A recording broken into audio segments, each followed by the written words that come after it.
Welcome to draft season. I am John Schmeelk. It's all brought to you by Moody's, a proud partner of the Giants, uniting the brightest minds to turn today's risk into tomorrow's opportunities. Learn more at Moody's.com. As always, we're joined by Tony Pauline, who writes for Sportskeeda on the NFL draft. Tony, we got a busy few weeks coming here. We got 3 weeks before the combine. We're going to do our top 10 ranks at each position group this week. Next week, you can have a mock draft out. We'll also take some fan questions. If you want to send them to us on Twitter, feel free. And then we're going to have our combine preview and then our combine review. So that'll take us through the first week of March. And then we're like 7 weeks away from the NFL draft. So it comes fast, my friend. It does. And then right after the combine, we'll have free agency, which a lot of people will be very excited about. But we also have pro days. And the pro days are crazy because you will have 3 and 4 pro days per day, 5, sometimes 6 days a week. And what happens is the guys who didn't work out at the combine or the guys who were not invited to the combine will be working out for NFL scouts. So, yeah, it's 7 weeks, but it goes fast because really from the combine on, the month of March, as far as I'm concerned, is just the craziest time of the year, specifically because of those pro days. So, Tony, I was going through your top 10s, and we'll get to them specifically first, but a general question first. I went through here, and I'm not sure if these grades are final yet, but you have like rounds listed, right? And right now I counted 21 guys with first round grades. That's not including your 1/2 guys. Those are just the guys that you have a first round number on. And again, that's going to change, as Tony just said, as he finishes his scouting process. Do you expect that number to decrease or increase as you go deeper into this? It'll probably increase. I mean, right, since I sent it to you, there's 20 guys that have sure first round grades. And it's always changing because I'm always watching film. So really right now I'm in the middle, actually through getting through Georgia in the SEC. So that number will change based on my views. It will change again because, let's say a guy like Isaiah Bond, the smaller receiver, if he doesn't run super fast, he's going to fall. You expect Isaiah Bond to at least get in the under 4.4s. So based on some of the testing scores, that will change. And of course, the medicals. Eventually, some of the stuff will come out about these guys' medicals, maybe issues that they had previously or they were red flag. That's also going to change. The character stuff, I mean, I don't expect it to change that much. I know most of the character issues unless somebody does something really stupid between now and the draft. Okay, so let's get into it, Tony. We have the quarterbacks first. You have deeper than 10 here for a lot of these position groups, which is great. And it's funny, the way I categorize it, Tony, maybe not as good as the top as last year's class, with nobody as great as high as the Jaden Daniels and the Drake Mays and the Caleb Williams. We've been through that before. But unlike last year, where after you got past the first 6 guys, right, Spencer Rattler wasn't taken until round 5. You have a good, 7, 8 guys between rounds 2 and 5. Right. It's nowhere near as good at the top of the draft. No one expects that. But there are a good number of players after that. Some of them have got outstanding physical skills and just need to be coached up. Some of them don't have great physical skills and may just need to be in the right system. I mean, you talk about Jalen Milroe, one of my favorite guys. You watch Jalen Milroe up to that Georgia game, and he looked like a surefire top 12 pick. It was all downhill for him afterwards. You mentioned last week at the Senior Bowl how Jalen Milroe never wanted to show off his strong arm. He kept it with those 5 and 8 yard dump off passes. And I mentioned late in the season that Jalen Milroe was winning games with his legs. So it seems to me that Jalen Milroe has lost a lot of confidence in his passing abilities. You got to get him coached up. If you get him coached up, he goes late first round. I don't think he's going to fall out of the first round. You could have an outstanding quarterback in your hands. Literally, same thing with Quinn Ewers. Quinn Ewers has got a terrific vertical arm. He's a smart, tough passer. Doesn't make a lot of mistakes. Have a lot of talent around him. Just may need to play in the right system, as would Jackson Dart, who a lot of people like Jackson Dart as a mid-first round pick. I just don't see it. I was hoping that we see a big-time arm at the Senior Bowl. We did not. I think he's a day 2 pick, a second-round pick. But if you put him in timing timing type of offense, sort of like the San Francisco 49ers run, I think Jackson Dart will be very successful at the next level. Then you got Riley Leonard, Kyle McCord, Will Howard, Tyler Shuck. These are guys that have got outstanding physical skills. They all have NFL arms, but they stare down receivers. They need help with their accuracy. They need to improve their accuracy in their pass placement, but they have a tremendous amount of upside. They've got good size as well. So there are more guys that are developmental quarterbacks. And if coached right, you take them late in day 2, early in day 3, really through the middle part of day 3, you could hit a home run. All right, yeah, you kind of have these guys split up into tiers. I know you didn't do this on purpose. Just naturally, that's kind of where the grades have wound up. So at the top, you have Ward and Sanders. How close do you have those guys, Tony? And do you think the consensus seems to be right now that Ward's going to go before Sanders? Do you still think there's a chance that could flip before we get to draft day, or no? I mean, I would be surprised. I reported this at Sportskeeda at the Senior Bowl. Actually, I think it was from the Shrine Bowl, that the consensus was Cam Ward's going to be the first quarterback selected. And if the draft were held right now, he would be selected by the Tennessee Titans. I like Shedeur Sanders. There are some people that are very concerned about the Deion factor. Something else I reported that, if Sanders doesn't play well or if he's getting sacked or something, Deion's got that bully pulpit as head coach of the University of Colorado to air the grievances about, his son not playing, wanting to blame other people. That does concern some people. And I will say this, though, by the way, Shedeur himself seems like a pretty well put together, mature kid. Both of the Sanders kids do. Both of them do. But that's not going to stop Dad, because Dad from being a dad. I mean, everyone wants to protect their kids, and if Dad sees something, wrong, he's going to express those, or he's going to criticize it. And we all don't have the bully pulpit that Deion Sanders does. So I absolutely agree with you. What's that? I said, speak for yourself, Tony. Okay, there you go. So I agree with you.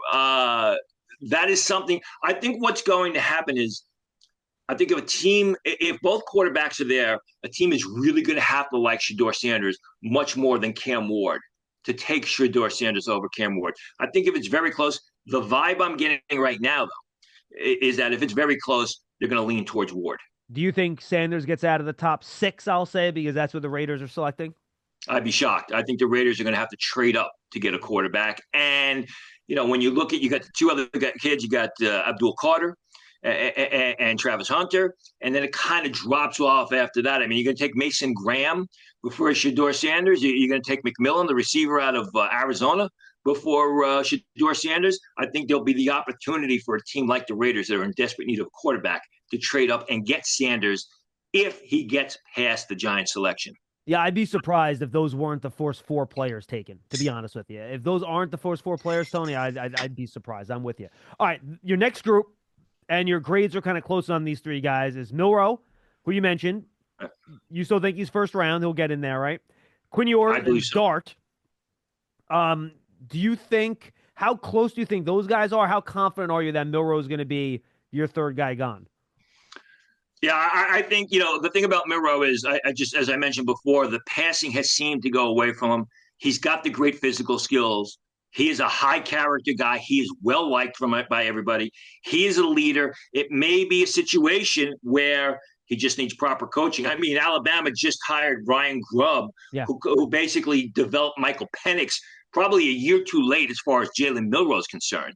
I still think with those physical skills, the way he's going to interview and his upside, he's the first-round pick. I also think, even though I have a second-round grade on Quinn Ewers, I think Quinn Ewers could land in the bottom part of round 1, either by a team, maybe the Rams, maybe the Lions, that have an aging quarterback and want to get a young guy in the pipeline, or a team that moves from the early part of round 2 into the late part of round 1 to get a signal caller. Yeah, I was surprised, Tony, because you've been, fairly critical of Quinn Ewers over the course of the year. I think maybe that was you kind of fighting back on people that were calling him a first rounder, maybe, and that was kind of the source of where you were coming from on it. But I was surprised to see you have him ahead of Dart, to be honest with you. Well, top 10. Remember, we were in the New York area, and people were talking about the Giants taking Quinn Ewers as a top 10 pick. He was never that type of player. He never was. I think with Ewers, the thing about Dart is I like him as a quarterback. Just the physical skills. We didn't see the big arm. That has been my concern about Jackson Dart. If you take Jackson Dart, I think you're giving a lot away with the vertical game, because he doesn't have that vertical arm, which Quinn Ewers does. I mean, Quinn Ewers is basically a gunslinger. I was surprised, Tony, that you had Leonard ahead of McCord and Howard. I was surprised by that, given what we saw from him over the course of the year. See, here's the thing about McCord and Howard that really concerns me. It concerned me on film. It concerned me when I saw him live. they have a tendency to stare down the primary target. Both Ohio State guys have played for Ohio State at one point or another. McCord was really bad staring down the primary target in 2023. He did improve in 2024. Will Howard, same thing. I mean, it's very slow to move their head from the primary target. That will kill you on Sunday. They got great physical skills. I think that Riley Leonard really improved as a passer. We talked about that. And Jim Nagy also mentioned that really through the second half of the 2024 season. Didn't have great talent around him as far as the receivers were concerned. At times was running for his life, but he's an outstanding athlete who, unlike McCord and Howard, the staring down of the quarterback, slow moving your head from the primary target, that is a big red flag for me. All right, fair enough. And then the guys at the back end, Tyler Shook, well, I know some people were talking about as like a day 2 pick off of the Senior Bowl, which I think, he was fine at the Senior Bowl. I don't think nothing blew me away. Brady Cook from Missouri, you saw at Shrine, and then Dylan Gabriel at Oregon, who you all have for his day 3 picks. All right, let's jump over to the running back spot here, Tony. And just to show you how deep it is, you listed 10 guys, and we're not even out of the 3rd round here, dude. Like, I'm not sure how many other 3rd rounders or you might have after these top 10, but this is a great group. You have Ashton Genty, obviously, he's a 1st rounder, 3 2nd-round picks in Caleb Johnson, Amarian Hampton, and Quinshawn Junkins. Yeah, and actually, Simpson and Etienne are my last 3rd round picks. Then he go into the 4th round with Kyle Manegi of Rutgers. And I mean, it's just the opposite of last year, right? Because we didn't see going into the draft, we didn't figure a quarterback would be selected before a running back would be selected before the 3rd round. And you had one guy that was taken late in round 2 coming off a major injury. And the thing about this is it's a diverse group, if I could use that word. I mean, Ashton Genty is a 3-down back, terrific pass catcher out of the backfield, can pick and choose his way on the inside, has a speed and agility to turn the corner, is going to grade as a top 6 player in this draft. Probably is not going to be selected until the mid-1st round because of devaluation, the way they devalue running backs. Still an outstanding player. I have Caleb Johnson rated higher than Omarion Hampton, primarily because I think Caleb Johnson does a couple of things. He's got a more versatile game. He can turn the corner and get around the outside, which Omarion Hampton struggles to do. I like them both, but I think that Caleb Johnson, in the past, we've seen Iowa running backs that basically go downhill and are fast. Caleb Johnson can do that, but he also shows the ability to make defenders miss. He also shows a lot of creativity in his game. Also shows himself to be a solid pass catcher out of the backfield for what was really a bad Iowa offense. I don't think we've talked about Omarion Hampton, Tony, more than like 10 seconds on this podcast over the last 4 or 5 months. So why don't you kind of give a fans a breakdown of what he's all about? Because I'm sure not a lot of people were locked into North Carolina football this season, especially after Drake May left last year.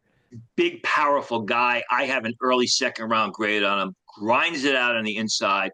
One of those guys that he's rarely brought down by the first defender, rarely brought down by a single defender. Deceptively fast, too. I mean, if there's a lane, he's going to run in the mid-4.4s. He can beat defenders into the open field. Not a real good lateral runner. Not a guy that's going to turn the perimeter, which Johnson can do. He's also a decent pass catcher out of the backfield. I think if it was 20 years ago, where running backs were really highly prioritized, I think Omarion Hampton is potentially a mid-1st round pick. But because of the fact that you want versatility, you want guys who can run on the outside, who can turn the perimeter, that's why Hampton's going to be downgraded a bit. All right, then you got Junkins, we've talked about, good between the tackles guy. He's not going to run great. We've talked about him a bunch. Jordan James, Tony, I know a guy that is close to your heart. And these 3rd-round picks are good players, man. I'm going to go through the 6 guys, and you can pick out whoever you want to hit on.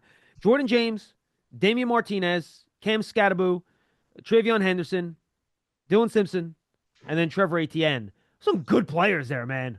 I'll go start with the last one, Etienne. Etienne looks hit or miss. I mean, you watch some of the games where Georgia gave him the ball, and he was the primary offensive threat, and he's tremendous. I mean, he creates the yardage on the inside, sets up defenders and makes them miss, has the agility to turn the corner, tremendous pass catcher out of the backfield. But there are games where he's just streaky, where he runs east-west rather than turning it up the field.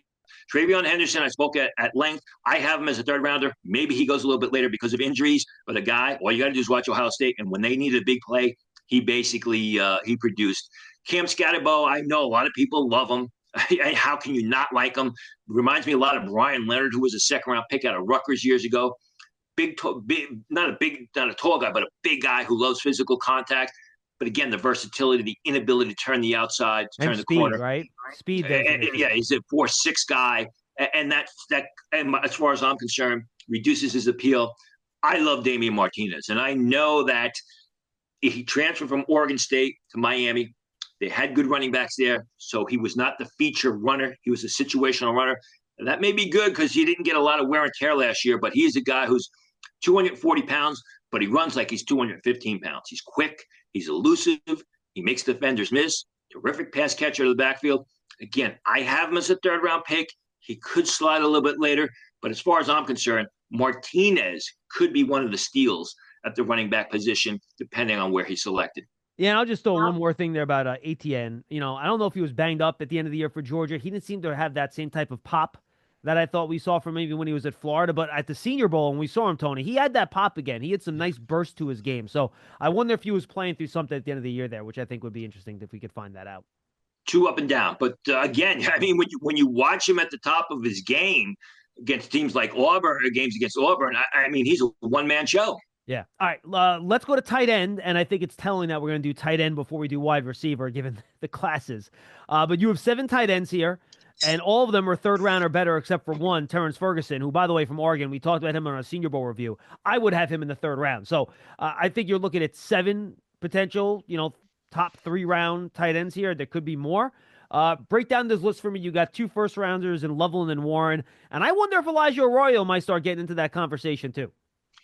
I struggle. I can understand it after the Senior Bowl performance, and I think he's going to run spectacularly well. But he's more of a move tight end type. You're not going to use him as a blocker. You're probably not going to use Colston Loveland as a blocker all that much, although he can block. Now, Loveland is coming off of a shoulder injury, and as far as I'm concerned, I have him rated slightly higher than Warren, and I know everybody likes Warren, but I look at Loveland. He plays faster. I'm sure he's going to run faster. He's more of a natural pass catcher. That's nothing against Warren. It's just that's the way Loveland has played the past 3 years at Michigan, which is why I have him rated slightly higher. Want to see what the testing numbers are. In my opinion, the guy who is kind of being dismissed and ignored, who I think scouts are going to fall in love with, who's going to be a terrific player, is Randy Gatson of Syracuse. Former receiver, checks in at the Shrine Bowl, 6'2.5", 247 pounds, 33.5-inch arms, hands that are almost 10 inches. And he plays the tight end position like he played the receiver position. I mean, you watch the film. We saw him at the Shrine Bowl, just a natural pass catcher, bloodlines. His dad was the receiver in the NFL. He's just got to learn to be a complete tight end. But the upside on this guy is absolutely sensational. And I think he's going to slip after the big names, the Lovelands, the Warrens, the Arroyos, the Mason Taylor, and he's going to go somewhere in the third round. He's got the potential, in my opinion, to be a dynamic number 1 tight end on Sunday. And then you have Harold Fenton Jr. with him in the third round as well, who we talked a lot about with our Senior Bowl review. All right, let's go to the wide receiver class here, Tony. I'm taking a look at this list here, and this is not the type of classes we've seen in years past where, we only have 7 players here with first or second round grades, which I think last year we were over 10 with first or second round grades in the wide receiver spot. So your 3 first round guys will start there are Travis Hunter, Tech McMillan, and then Luther Burden. I mean, Hunter is going to be highly graded because of the fact that he's a receiver who can also play cornerback. That's the way I view him. Maybe I'm going to watch more film and I'll think otherwise. But when I watched him at cornerback, he was solid. But there were a lot of lapses there, and lapses at the cornerback position on Sunday could lead to ruin. He's a natural receiver who could also, return kicks, won the Heisman Trophy. I like Travis Hunter, but I don't think he's the generational talent in this draft as other players in the past. I think, he's going to come in with a lot of hype, and it's going to be Travis Hunter 24/7 heading towards the draft. He's a really good player. I don't think he's a special talent as far as an NFL prospect is concerned. I happen to like Tech McMillan a lot, the receiver out of Arizona. Well, let me ask you, Tony, real quick then. If Hunter was just a wide receiver, would you have him rated ahead of Tech McMillan? No. I think McMillan is much more – I mean, he's got better big play ability. But McMillan, in my opinion, is a game-dominating, game-controlling receiver. played on an Arizona offense that didn't have a lot of talent. The defense knew the ball was going in his direction. They couldn't stop him. Long arms, big hands, very natural. Remember, Travis Hunter had a lot of good talent around him. I mean, we saw three receivers in Shepard, Jonte, and Horn produce at the Shrine Bowl, and they played very well all 3 days at the Shrine Bowl. I mean, in Arizona, McMillan was basically by himself, and he didn't have Shedeur Sanders throwing them the ball. Yet he was a dominant receiver the past 2 years. He's not going to run super fast. I don't know that he's going to test off the charts as far as the three cone and the short shuttle and things like that. He's just a big-bodied natural receiver who I think is going to be a dominant game controller and also a tremendous red zone threat. How about Burden? He was a guy that was talked about as a top 10 pick heading into the year. He had a bit of a quiet year, dealt with some injuries. Where do you think NFL teams see him? And he's more of a run-after-catch guy. He's very unpolished in terms of his route tree. Yeah, and he's not super fast. He's got a good build, 5'11", 208 pounds. He catches the ball very well. I mean, I think he's got the potential to be a solid number one receiver, but he's not a game-breaking threat. He doesn't have an expanded route tree. He's going to have to work on some areas of his game. I think you're looking, as far as Burden's concerned, as a mid-first round pick, depending on what the New Orleans Saints do. All right, and then you have end of round one, start of round two. We've talked about Emeka Egbuka, a good all-around player, solid wide receiver. Isaiah Bond, you talked about, smaller guy, going to be really fast. Let's go to these second-round guys who I think are interesting. We have not talked about them a ton. You have Matthew Golden out of Texas, which, a lot of people see him as a first-rounder. I have not watched him yet. And then you have Alec Iomenor out of Stanford, who was supposed to be at the Senior Bowl, ended up not going. Those are two guys you have in round two. Golden's a guy that, if we do the show again right before the draft, could be rated much higher. I got to watch a lot more of him. Obviously, want to see the testing numbers. People think he's a first rounder. I'm not going to dismiss that opinion right now. I just don't think agree with that opinion right now. That could change. Iomenor, some people had him as a first round pick. I don't see him. He's got decent size. He's got very good hands. The speed and the quickness kind of concern me. He's not beating anybody down the field. When you watch the game, he isn't explosive at all. Like he's never like exploding past people. You know what I mean?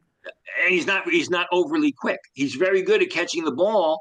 There's a place for that on Sunday. I just don't think there's a place for that, in the top 32 picks. And people at some point in time had him as a mid-first rounder. Jalen Noel, I mean, I think he was tremendous at the Senior Bowl. I had him as a day 3 pick with that speed, with that quickness, with the ability to consistently separate from defenders throughout the routes. I think that's going to help his draft stock. I like Ty Felton, who had his moments at the Senior Bowl, wasn't a consistent dominant threat, but you watch the film, he's supposed to run in the low 4.4s. He shows himself to be a good vertical receiver, and he catches the underneath passes just as well. Yeah, he was winning one-on-ones very consistently that week, and he was catching everything. And then you have Jaden Higgins, George Jacoby out of Miami, and Tez Johnson, guys that we talked about in our Senior Bowl and Shrine Bowl reviews. So you guys can go check out those shows if you want more on that. All right, let's go to the offensive line class here, Tony. And, last year was such a good offensive tackle class that we're like, this year is not as good. But as I've looked at more and more of these guys, you're still going to have a ton of offensive linemen picked in the first 3 rounds that I think are going to be pretty good NFL players. And a lot of interior guys. I mean, the big question mark is at the tackle position. Are these college tackles going to be pushed into guard or even center? You start at the top with Will Campbell. A lot of people are projecting Will Campbell to play guard because of arm length. I've not heard anything about Will Campbell having arms under 33 inches. The way we did about Peter Skronsky, who we talked about years ago on this podcast in the lead up to the draft, even before the combine, before the official measurements, I was out there saying, I'm hearing he's got 32-inch arms. I think it was 32 and a half.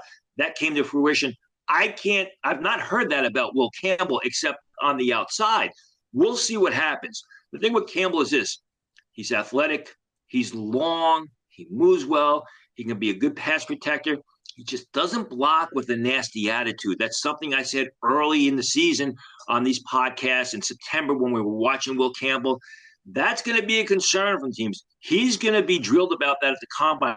Why aren't you working to finish off block defenders? Why does it seem like you're standing around at times rather than really trying to knock somebody on their rear end? And then you got guys like Kelvin Banks, Josh Connerly. I got another tackle in between there. Who college tackles do they project to guard? My opinion is leave them at left tackle until they prove they can't play left tackle. But they're both athletic guys who move incredibly well, who I think would be a terrific in his own blocking system, have a high upside. They're just not long, tall, big-bodied tackles, which a lot of teams like. And then, as far as I'm concerned, Josh Simmons is the variable here. He's the guy who could go much earlier than people think if he gets good medical reports on that knee injury that knocked him out during the Oregon game, or if the reports come back bad, he could go later. Fact is this: if Josh Simmons played a full season and he continued to develop as he was early in the 2004 season off of 2023, in my opinion, Josh Simmons is probably the first offensive tackle taken and a definite first-round pick. He's athletic, fundamentally sound, tremendous pass protector, shows the ability to get out in second level, block in motion, needs to improve his strength, but we now have a situation where he was injured, season-ending injury in October, which is sort of a red flag and a variable that teams will look at differently. No question. All right, then we got a bunch of guys here that we talked about in our Senior Bowl review. Marcus Bowe, Armand Membo, who I want to ask you about because he actually wasn't there. Ariante Ursary we talked about. Jonas Savanea we talked about. Wyatt Millen we talked about. Gray Zabel we talked about. So 3 guys that weren't at the Senior Bowl. They could be available top of the second round. Tyler Booker, the guard out of Alabama. Armand Membo, you have him listed as a guard. I know a lot of people think he's a tackle. So do I, out of Missouri. And then you have Donovan Jackson. You have a third-round grade on him out of Ohio State. Your thought kind of on that group and how you think they might look on day 2. Booker could go round 1. I mean, he is a big-bodied guy. Want to see his measurements. Is he in the mid to high 340s, and how does he run? He is a guy that once he's engaged at the point of attack with a defender, game over. He controls the opponents at the point of attack. He's a dominant run blocker who's also very good in pass protection. Surprisingly, he showed some ability when asked to kick out and pull across the line of scrimmage. But again, the 340-pound size, it didn't hurt J.C. Latham last year. We'll see how teams look at that. Want to see what his official, I say 348 because that's what he's estimated to be at. We'll see what his official measurements are at the combine, if in fact he measures, and we'll see what his testing numbers are. As far as Membo is concerned, I think maybe the measurements at the Senior Bowl before he had to pull out with what was reported as food poisoning may kind of ease my concerns as far as him playing tackle at the next level. But going back to the 2023 film, when I first rated him, I always thought he was going to be a guard because he's a little bit shorter than everybody else. But he's powerful. He's explosive. He controls one-on-one blocking. He's also very good on his feet, gets out to the second level and can block in motion. Donovan Jackson, we talked about Josh Simmons. Well, what happened was when Josh Simmons went down a couple games later, Donovan Jackson had to slide out from guard to left tackle, and he did a decent job. And prior to that, he was actually doing a terrific job at offensive guard. Coming into the 2023 season, a lot of people thought Donovan Jackson could be a first-round pick, but he had a terrible campaign in 2023. Made the right choice, went back to school, had a real good campaign at guard, and then was okay at tackle. I project him strictly as a guard. The only reason I have him rated lower in my offensive line rankings is because there's so many guys ahead of him. I mean, you mentioned it. It's a pretty deep class. We just don't have any. We don't have the numbers, the quality, or the quantity at the offensive tackle position, which is what a lot of people want to see. Yeah, so just so fans know, you have Ursary, Savanea, Millam with second-round grades. Zabel is kind of a 2-3. Then you have Donovan Jackson, Dylan Fairchild, a guard out of Georgia, Emory Jones out of LSU, tackle guard, Cameron Williams, Texas tackle. We've talked about him a lot. As third rounders, along with Charles Grant, and then Anthony Belton, who had a nice Senior Bowl from North Carolina State as a third, fourth round pick. Draft season is brought to you by Moody's, a proud partner of the New York Football Giants. Decode risk, unlock opportunity. Learn more at moodys.com. All right, Tony, let's jump to the defensive side ball. Defensive tackle. We haven't had a good defensive tackle class in a while, in my opinion. Why don't you rapid fire us through your top 10 here, and then we could dive into players in more detail. Well, Mason Graham, first round choice, going to be a top 10 pick, is number one. Kenneth Grant, who I like a lot, who I think could actually be a better player 2 or 3 years down the road, also has a first round grade. Walter Nolan has a first round grade, despite the fact I thought he was disappointing during the Senior Bowl. And then Tyleek Williams of Ohio State, those also has a first round grade. After that, I got Derek Harmon as a late first, early second rounder. TJ Sanders of South Carolina as a second rounder. Deion Walker, who's falling fast as a late second rounder. Ty Robinson of Nebraska, who can play a variety of spots up front as a early third rounder. And then Jordan Phillips of Maryland, the nose tackle type, who showed a lot of athleticism during Shrine Bowl practices. He also has a third round grade. It's a great group, Tony. Mason Graham, do you see him as kind of the next position player up after we talk about the Travis Hunters and Abdul Carter? Is he in that next group with the Ted McMillans and kind of that next group of position players? Yeah, I have. I'm looking at my overall board right now, and I thought that's the wrong one. Hang on one second here. I'm looking at my overall board right now, and Mason Graham is number 5. So yeah, I will talk about Jalen McMillan, but he's right there with Ted McMillan, Will Johnson, Will Campbell, Michael Williams. I would be surprised if Graham gets out of the top 8 of the draft. All right, and then when do you think Grant is going to start getting thought about by teams, given his size and athleticism? Yeah, I think somewhere between 12 to 18. Maybe he tests much better and he surprises us and goes earlier. I think the way to compare Graham versus Grant is Mason Graham is the safer pick. Mason Graham is the surer thing. You know what you're getting with Mason Graham. Kenneth Grant is bigger. He's more athletic. He's more explosive, but he's not nearly as polished. So sometimes when you get those bigger defensive tackles, 340 plus pounds, they can go either way. I love Kenneth Grant. I mean, Kenneth Grant's a guy that, while Mason Graham is explosive up the field, sorry about that. It's probably some agent trying to tell Tony about one of his players, man. Tony's always on the phone trying to get info on these guys, man. While Mason Graham is more explosive up the field, Kenneth Grant can get out on the chase the plays in pursuit. That's why I say Grant's got more upside than Mason Graham, which means 2 or 3 years he could potentially be the better player. Interesting. All right, and then you have Tyleek Williams, you mentioned, and Walter Nolan, Derek Harmon with a borderline first round grade. You're looking at what, like 17, 20 to 32 for those guys? I think both. I think Nolan is somewhere bottom half of round 1. I think Tyleek Williams is bottom half of round 1. I think Harmon, if he gets in the first round, which I think is a definite possibility, is bottom half of round 1. Remember, defensive tackle is a priority position come draft day. People talk about the quarterbacks in the media, but teams want to see left tackles, which we don't really think we have that many of this year.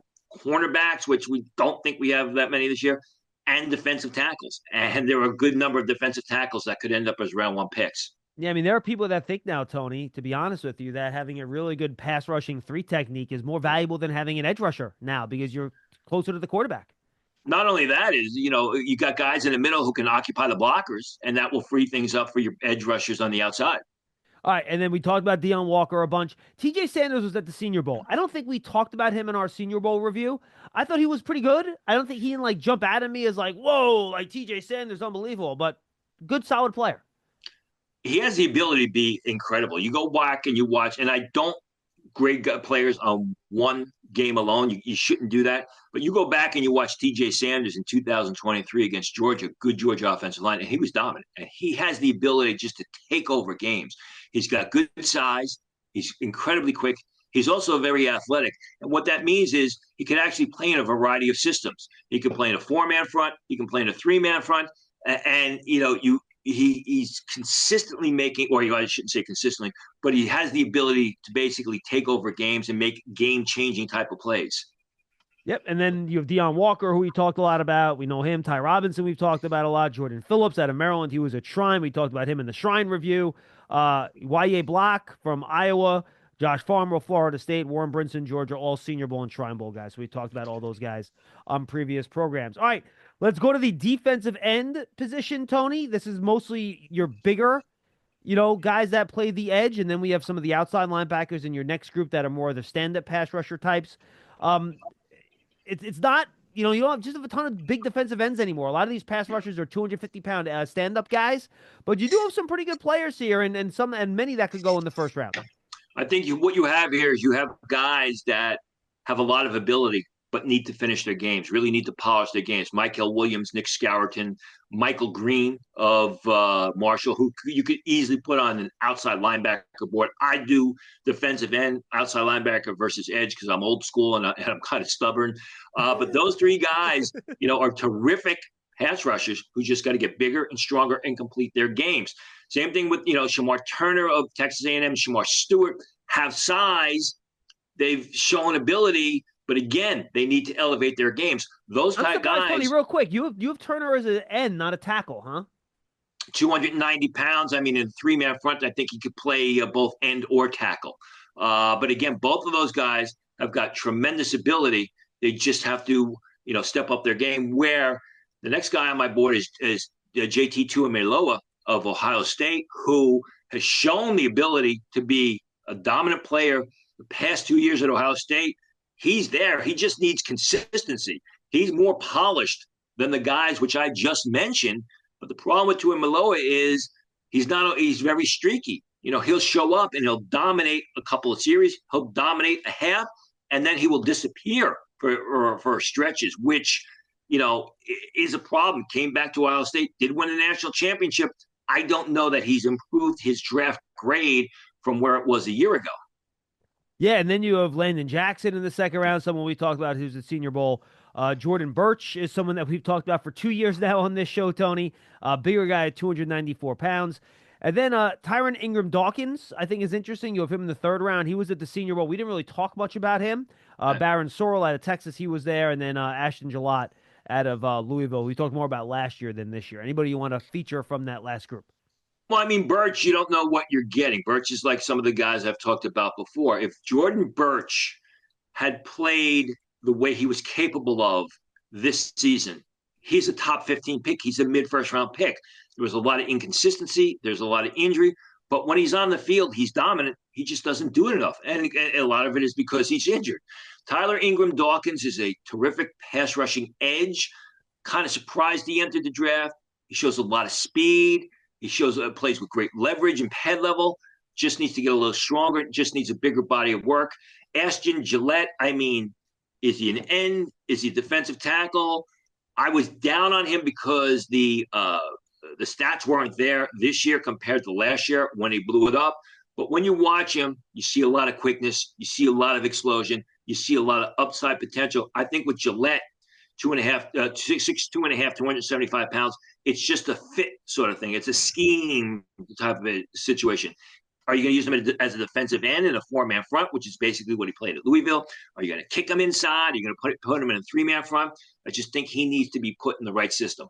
Yeah, I'm with you. Kind of a tweener. You got to figure out where that body type fits in on your defensive line. All right, let's go to linebacker, Tony. And this is a combination of off-ball guys and hand-in-the-dirt edge rushers. So I don't know how you want to separate them. Your first three guys, though Jalon Walker has done both, are guys that play more at the hand-in-the-dirt on the outside. I mean, Abdul Carter is going to be a very early pick. He's been my number one player on my board for the longest time. I'm glad to see that other people are starting to agree with that. They have caught up to you, Tony. Tony, you're a trendsetter, man. You are setting the trends, dude. People are following you along, man. You're like the Pied Piper. Just right. Remember, just spell my name correctly on the check when you send it to me, please.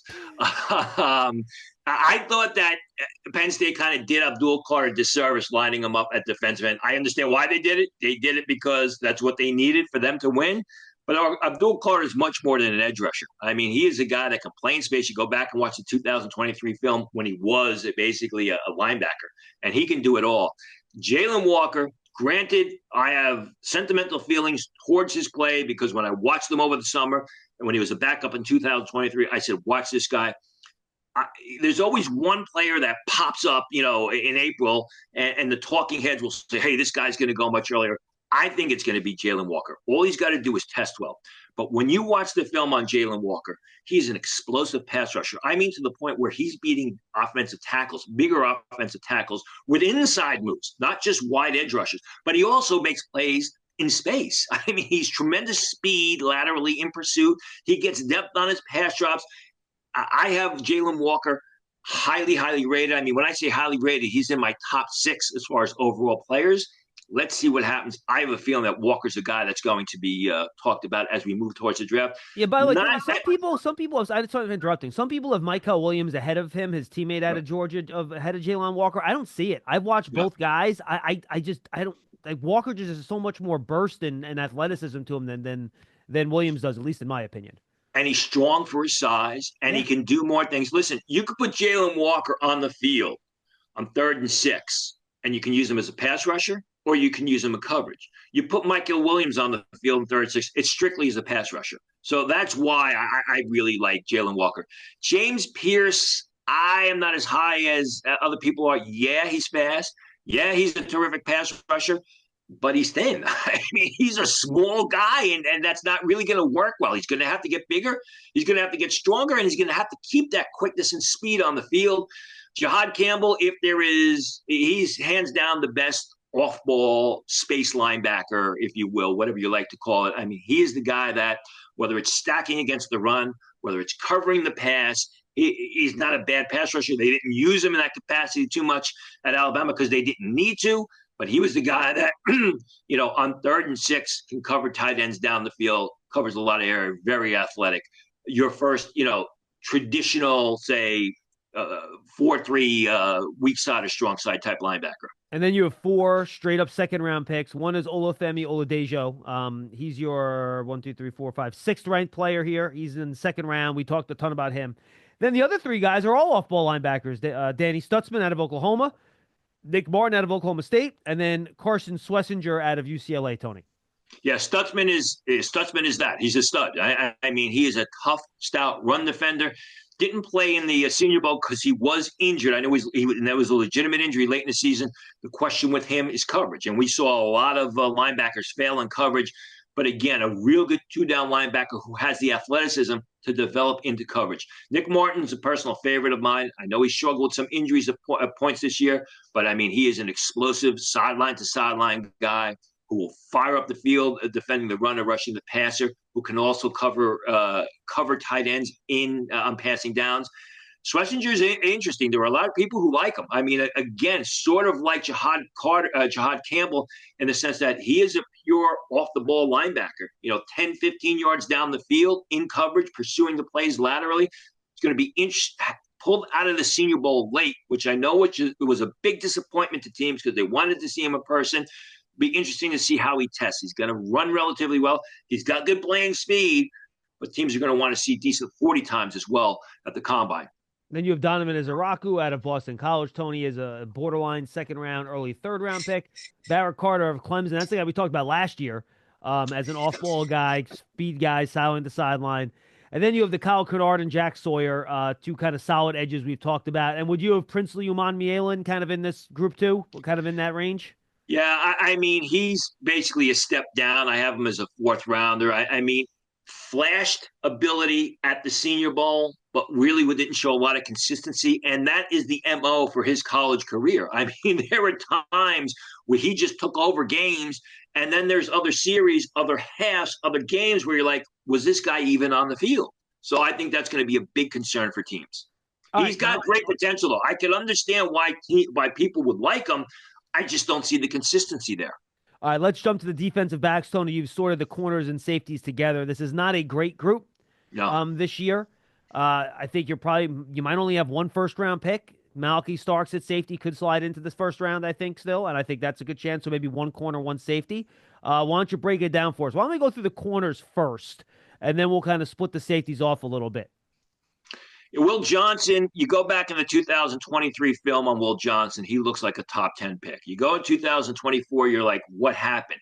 And it's a question of, was it a schematic thing? Because he was consistently playing backed off the line of scrimmage, man off coverage, and he was giving up a lot of receptions. So it's going to be determined he's going to be asked about it, as is his defensive coordinator, Wink Martindale, as to, was this the game plan with Will Johnson? Because he gave up a lot of receptions this year, and he was constantly backed off the line of scrimmage.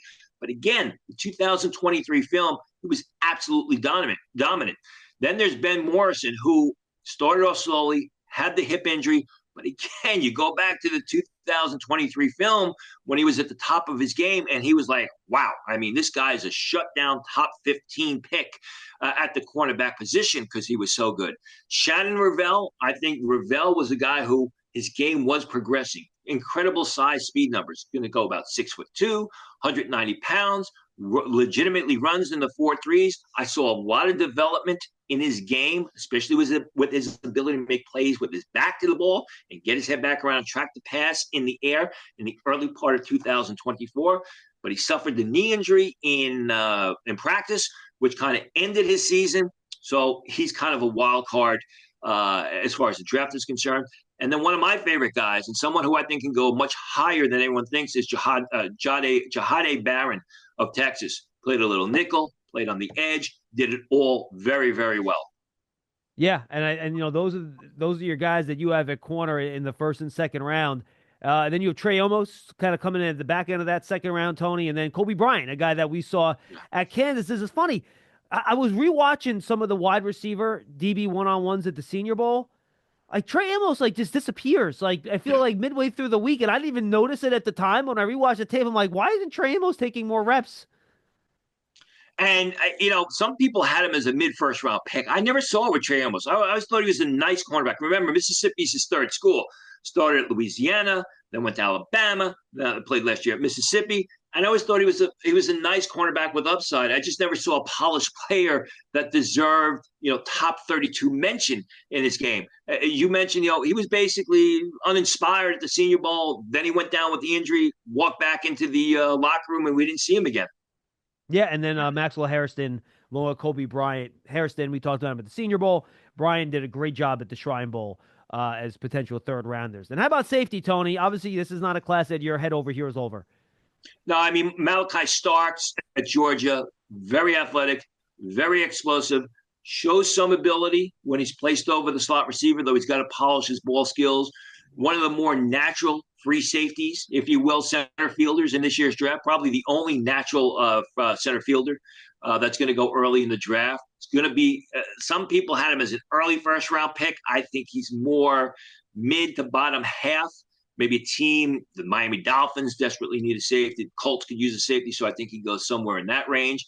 And then you have Nick Emenawari of South Carolina and Malik Verdon of Iowa State. You got your linebacker size safeties. You got your natural strong safeties who also show solid ball skills. I mean, these guys make plays when the ball's in the air. They're just not up the field run defending safeties. It'll be interesting to see when teams select these guys. Do they draft them as safeties, or are they drafting either of these guys as linebackers, specifically one gap linebackers, because that's been the trend the past 5-6 years or so. All right, Tony, as you're continuing and soon completing all your film work on this class, anything else jump out at you in general about this class that you think fans should know and understand? Well, I mean, we talked about the top guys, but what I think is going to happen, I've said this before, and I apologize if I'm being redundant, is there is great depth in the later rounds of day 3. I mean, in late in the draft, there's going to be a lot of depth because of the fact that COVID year is ending, and you're going to have a lot of 5th, 6th, and even 7th year seniors. And what's going to happen at the end of the draft, where people really don't pay too much attention, is you're going to have guys who are not selected who have draftable grades. Just like you're only going to have 325 guys at the combine, and you could literally give out 450 invitations because the guys are deserving. So while you don't have the great quality, the knockout quality at the top, say as we did last year, it's going to be a lot of good depth later on in day 3. Tony, always a pleasure, my friend. We'll be back with your mock draft next week. And if folks, if you want to send in questions for Tony and I, send them into our 2 Twitter handles. I'm at Schmeelk. Tony, what's your Twitter handle? At Tony Pauline. There we go. Nice and easy. We keep it simple for you guys. So send in your questions. I'll put a tweet up. You can reply to that as well at some point at the end of the day on next week at some point. Get those questions in. We'll do that in Tony's mock draft. Then we'll have our combine preview.